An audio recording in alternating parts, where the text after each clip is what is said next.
The Gralthex fleet arrived without warning. Massive ships descended through Earth's atmosphere, their metallic hulls reflecting sunlight as they positioned themselves above the planet's vast oceans. Humanity watched in horror as these colossal vessels began to lower enormous extraction tubes into the waters below. Commander Trell, leader of the Gralthex expedition, observed Earth's reaction with mild amusement.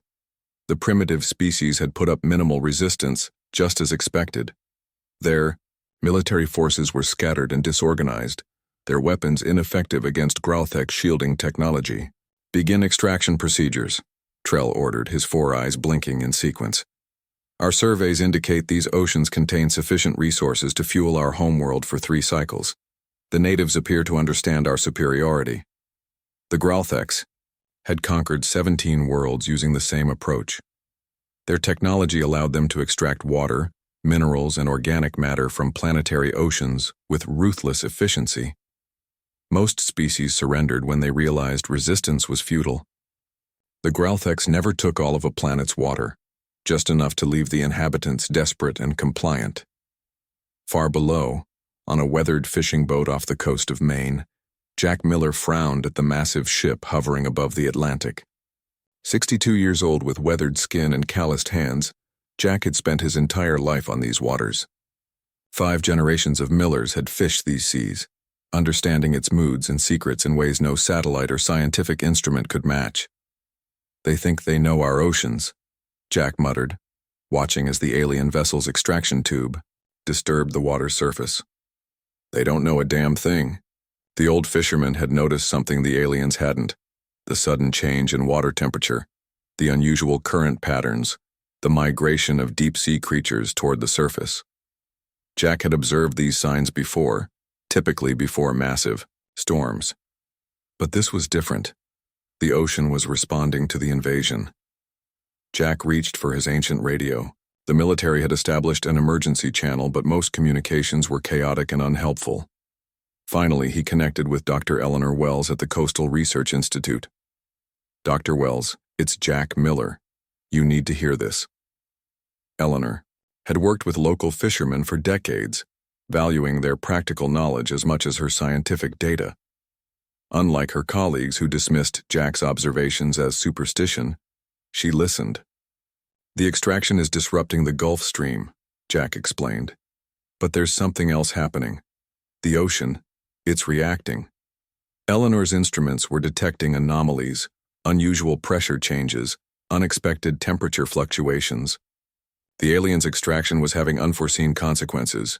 "Jack, can you get closer? We need more data." Despite the danger, Jack navigated closer to the extraction zone. What he witnessed defied explanation. The water around the alien tube was behaving unnaturally, currents flowing against established patterns, temperatures dropping in isolated pockets. Aboard the command ship, Trell received troubling reports. Extraction rates were falling below projections. Engineering teams reported increased resistance in the flow systems. "Increase power to the pumps," Trell commanded. "This is a primitive world. Their oceans are no different than the others we've harvested."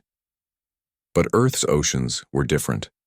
Formed over billions of years, they had developed complex systems that the Gralthex instruments couldn't comprehend.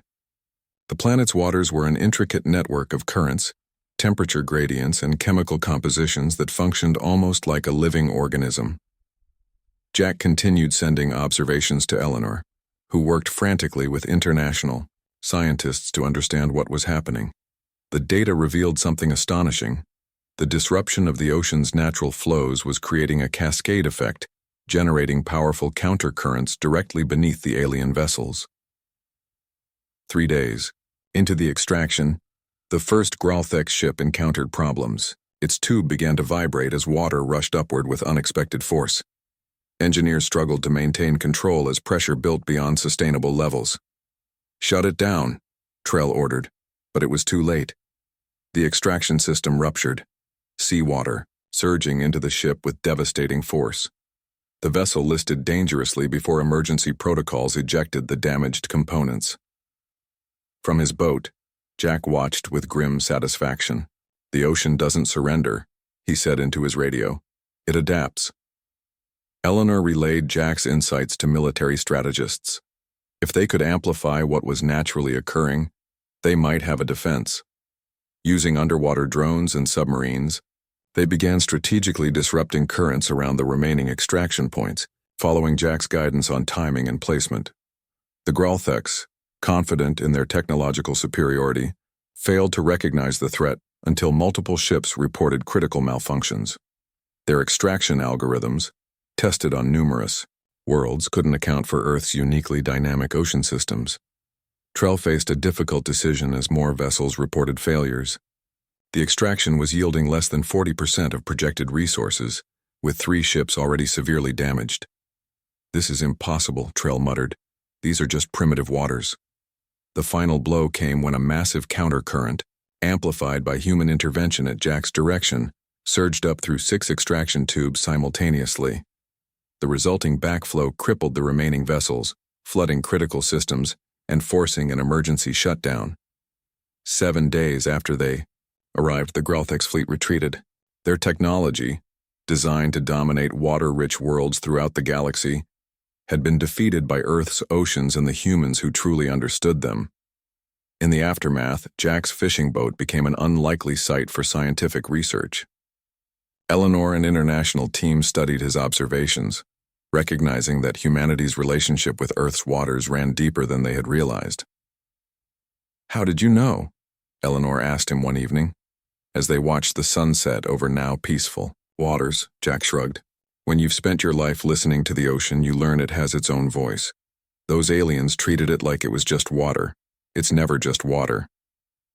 As humanity rebuilt, they integrated this knowledge into new planetary defense systems. The Gralthecs never returned to Earth, and stories spread throughout their empire of the small blue planet with invincible oceans and the primitive beings who could somehow communicate with them. On his boat, Jack continued fishing as he always had, but sometimes he would pause, place his hand on the water's surface and smile. Understanding, not technology, had been humanity's greatest weapon, a lesson the rest of the galaxy was only beginning to learn.